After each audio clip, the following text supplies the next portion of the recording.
they're afraid of that. If you say, I'm a Muslim, oh, no, because see, Muslims got a rule. You disrespect me, I'm going to disrespect you. Muslims say, now, I'm not going to attack you just to be attacking you, but I ain't going to sit here and let you attack me. That's the rule. Eye for an eye. You take out my eye, I'm going to take off your face. That's the rule. See, be honest with you, show you what I'm talking about, and y'all think I'm playing this stuff. It freaked me out because I didn't think they were serious. In my previous pastorate in New Jersey, somebody broke into the building and stole all of our sound equipment. And there was a young lady across the street at night. She was working the sidewalk, and she knew the young brothers who did this. So I rented out the second floor of our church to the mosque, brothers from the mosque. And, see, they took it personal. They didn't just, they came to me, Hakeem, they didn't just break in here to your church, they broke into the mosque. And we don't play that. They said, Hakeem, what do you want us to do about it? I said, I don't want y'all to do nothing. You sure, Hakeem? We don't tolerate that. I said, well, listen, I don't want to hear about it. That's just what I told them. Do y'all not know, in 3 days, they got the brother? They found him 2 weeks later tied in a basement with no hands. Yeah. That's the Muslim way. You steal, you lose your hand. I said, oh my God. But you know what, y'all? We ain't had no more problems.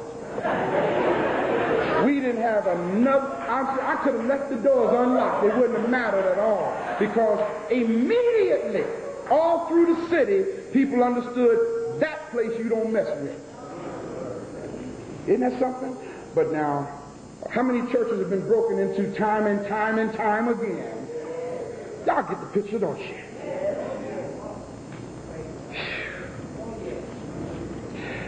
The religion of the Christianized slave. Let me close this message on that point.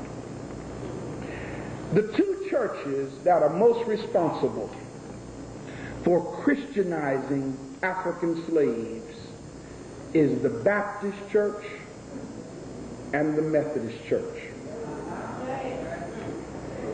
The Baptist and Methodist churches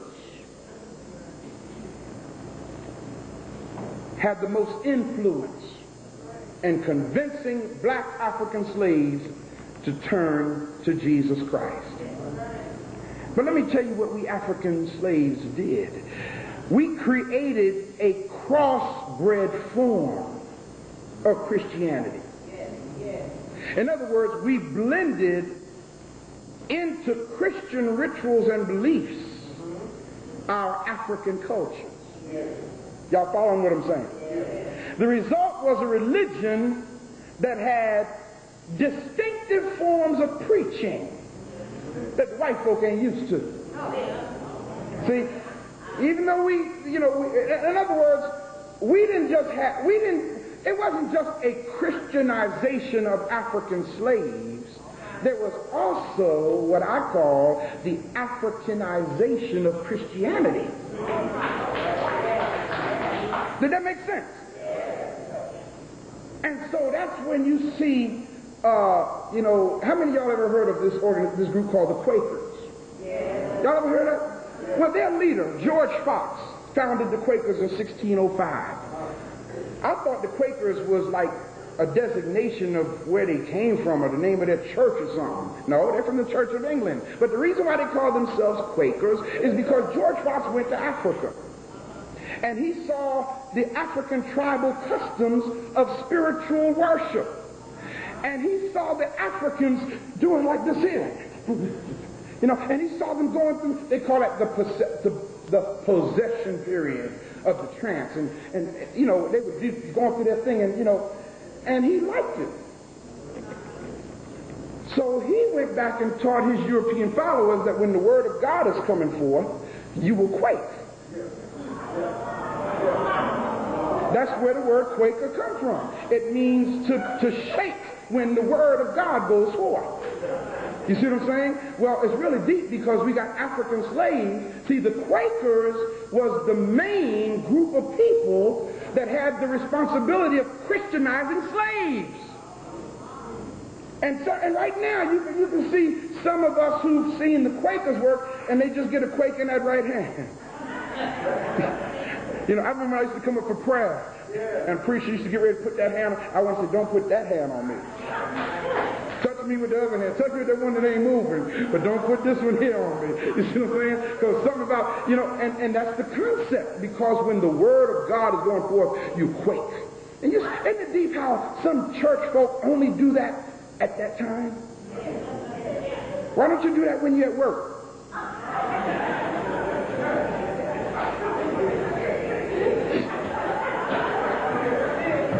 Why don't you do that when you're in Snooks? You don't do that in Snooks. You see what I'm saying?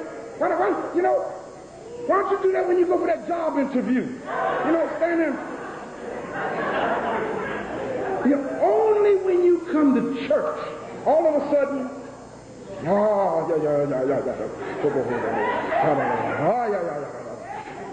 oh man, come on. Look at the person and say, come on. Some deep stuff here. The African heritage inserted into the Christianity that was handed to us gave many slaves a hopeful, optimistic view of life. Many slaves found a message that strengthened their hope in eventual deliverance from the bondage. Y'all know why we took to that story about Moses? Y'all remember the song? When Israel was in Egypt's land. What did it say? Let my people go, oppressed so hard they could not stand. Let my people go down. Moses, way down in Egypt land, tell Pharaoh. Who do you think the slaves called Pharaoh? Slave master, brother. Let my people go. So when the slaves heard this story, it's not that they believed it, but they could relate to it. You understand what I'm saying? Yeah. The mistreatment of the African slaves created anger and hatred toward the white plantation owners.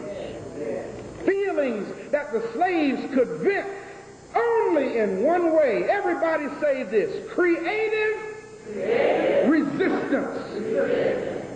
That's a phrase that I coined there, you know, as a psychologist. Creative resistance. In other words, when you want to, resist oppression, but you don't have the power to do it, then you have to develop what's called creative resistance. So, you see, the slaves could not do anything on their own without being watched. The only time that they could come together and express themselves was in the black slave church. It's not that they really absorbed the teaching of white Christianity, but it gave them the opportunity to come together and institute creative resistance. In other words, they come together and sing, I'm going home on the morning train. Oh, I'm going home on the morning train. Oh, the evening train, Lord, might be too late. Oh, I'm going home on the morning train. They wasn't going to heaven, y'all. That was that creative resistance. In other words, I know I'm in hell now, but I'm leaving here. That's what that was about. And so they look around the auditorium and say, oh, get right, church, and let's go home. Hey, get right. right, church, and let's go home. Oh,